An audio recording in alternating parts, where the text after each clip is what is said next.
Halo, jumpa lagi dengan saya Anto Ramana di Excel Live Channel. Di kesempatan kali ini saya akan review salah satu aplikasi yang sudah saya update dari aplikasi yang sebelumnya, yakni Invoice versi 7a. Untuk video panduannya silahkan klik yang ini ya. Oke, langsung aja kita lihat update yang ada di versi 7c ini. Langsung aja kita klik bagian admin panel, kemudian kita klik manage. Oke, yang pertama ada di bagian invoice. Oke. Di bagian tema invoice ini, di sini ada fitur untuk mematikan durasi invoice. Oke, kita akan coba. Kalau ini posisinya mati, tidak dicentang, berarti nanti durasinya akan muncul ya. Dan sebaliknya, kalau ini kita centang, berarti durasinya akan hilang. Oke, kita akan coba. Kita coba biarkan dulu. Kita coba lihat desainnya. Oke, yes. Nah, di sini ada muncul tanggal jatuh tempo atau durasi dari invoice ini. Oke, kita akan coba matikan, kembali ke admin panel. Kemudian di sini saya coba centang. Kita lihat desain invoice-nya. Nah, ini dia. Sudah berhasil kita sembunyikan. Nah, kalau di sini kita matikan di tema invoice, kemudian di sini kita matikan, nanti efeknya akan muncul di sini ketika kita membuat atau mengentry invoice. Saya ambil contoh dulu ya. Ini akan saya tulis dulu nama penerimanya. Nah, di sini durasinya akan secara otomatis dimatikan. Jadi secara otomatis akan saya tulis menjadi 1 durasinya. Nanti tidak akan tercatat di lembar invoice-nya. Oke, yang kedua kita masuk lagi ke bagian admin panel. Di bagian kedua ada di bagian di sini, di bagian bank dan PPN. Di bagian ini kita bisa menuliskan nama label dari PPN dan juga besar PPN-nya. Misalnya di sini saya tulis pajak misalnya. Kemudian di sini besarnya saya tulis 20%. Kalau sudah, jangan lupa disimpan. Oke, udah disimpan, udah berhasil. Kalau sudah disimpan, kalau di sini dicentang, berarti nanti ketika kita mau menginput invoice, secara otomatis namanya nanti di lembar invoice-nya. Kita coba lihat lembar invoice-nya di sini, kita lihat invoice-nya. Maka namanya di sini menjadi pajak, bukan lagi PPN, dan nominalnya akan dikalikan sebesar 20% sesuai dengan yang kita tulis di sini di bank PPN ini. Kemudian di bagian berikutnya yang kita update di versi 7c ini ada di bagian ini, fungsi terbilang. Kalau di versi sebelumnya jelas tidak ada. Di sini kita sudah sematkan fungsi terbilang. Ini mengizinkan untuk menampilkan fungsi terbilang di lembar invoice. Kalau dicentang ya, berarti nanti di lembar invoice ada fungsi terbilang.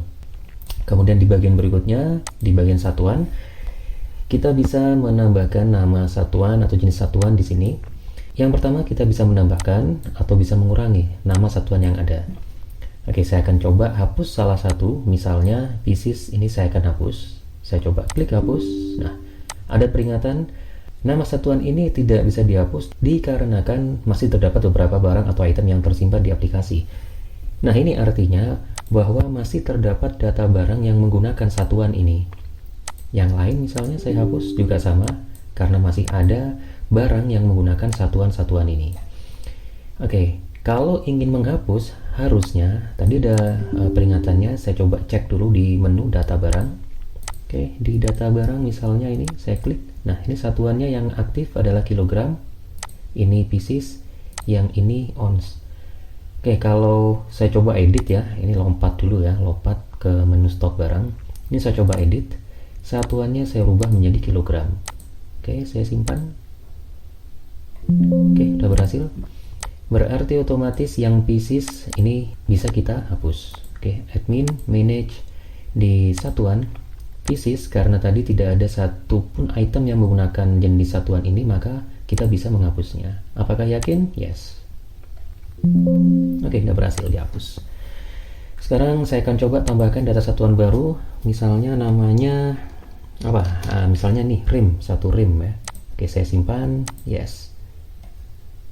Oke, sudah berhasil. Berarti nanti secara otomatis nama satuan ini akan muncul di data barang dan juga entry invoice. Untuk update berikutnya ada di bagian reset data. Kalau biasanya kita mereset, itu langsung mereset data. Kalau sekarang teman-teman bisa memilih mana yang harus kita reset.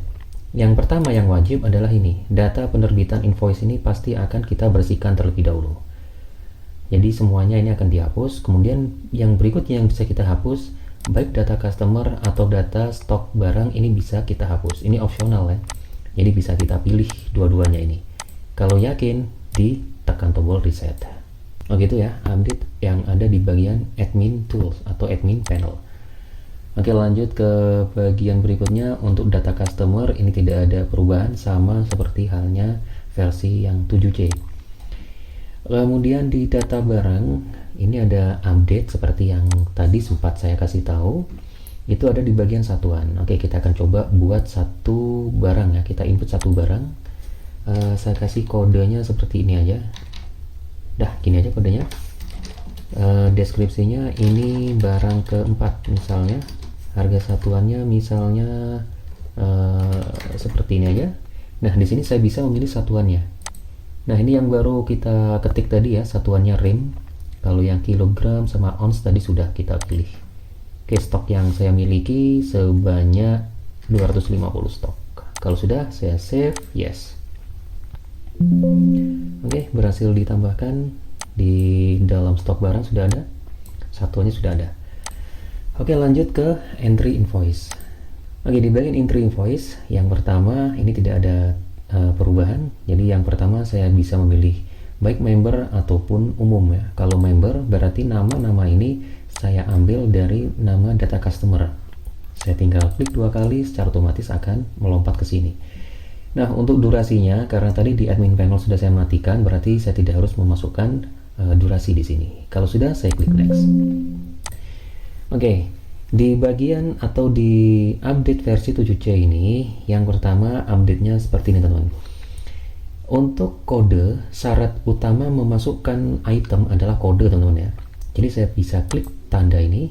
Di sini adalah kodenya yang sudah kita ketik, yang sudah kita input di data barang.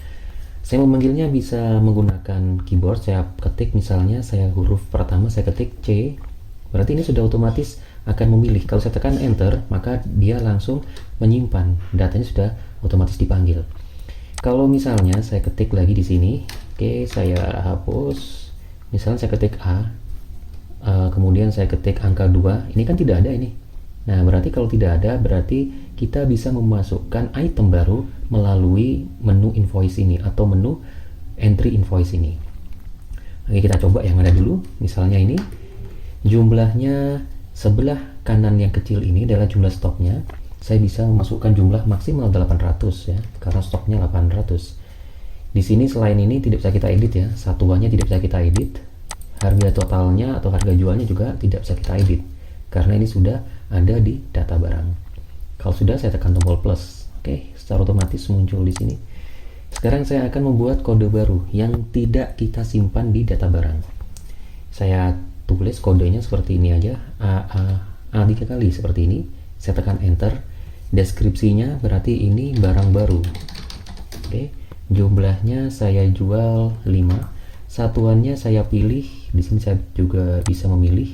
Jadi satuannya sama seperti yang kita tulis di admin panel tadi. Misalnya satuannya kilogram. Harganya per piece-nya atau per kilonya harganya misalnya 85.000 misalnya. Kalau sudah, saya tekan enter atau saya tekan tombol plus ini. Nah, akan muncul peringatan seperti ini. Apakah ingin menyimpan atau menambahkan data dan item ini ke dalam stok baru? Kalau saya klik tombol yes, maka secara otomatis ini kode dan seterusnya ini akan tersimpan di data barang. Meskipun nanti kita tidak simpan dan cetak di sini ya teman-teman ya.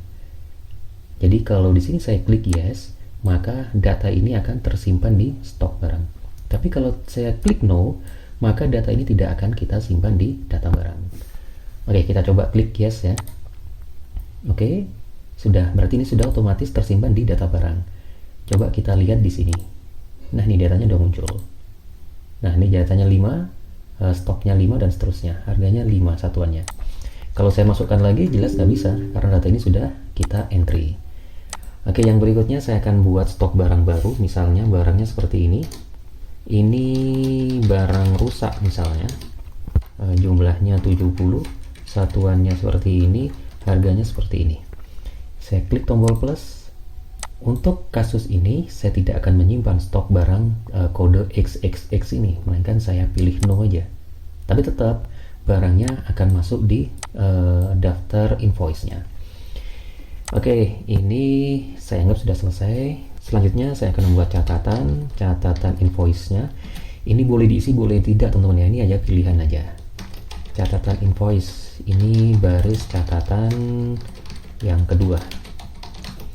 Termasuk juga yang ini teman-teman, untuk kwitansinya, kalau teman-teman tidak mengisi kwitansi, berarti nanti tidak bisa mencetak kwitansi, karena tidak ada kwitansi. Kalau di sini saya tuliskan, ini kwitansi misalnya, berarti nanti kalau saya simpan dan cetak, maka secara otomatis kwitansi juga akan dicetak, atau ada pilihan untuk mencetak kwitansi.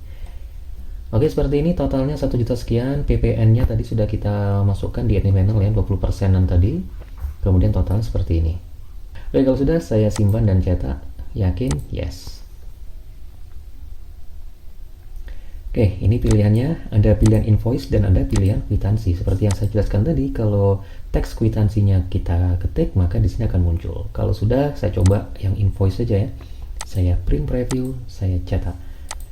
Nah, ini adalah hasil invoice-nya. Untuk versi ini ada perubahan atau ada penambahan bagian satuan. 10 kg, 5 kg, 70 rim, ini satuannya. Harga satuannya, totalnya. Kemudian di sini tadi namanya bukan PPN tapi pajak. Karena tadi di admin panel kita sudah rubah namanya, bukan PPN melainkan pajak. Kemudian di sini terbilang, nah tadi ya di admin panel tadi kita sudah centang terbilangnya. Kalau kita buang centangnya maka ini akan hilang. 1.278.000 rupiah yang ini totalnya. Kemudian catatannya ada di bagian paling bawah ini. Ini opsional ya, bisa kita tulis bisa tidak. Oke, udah selesai nih.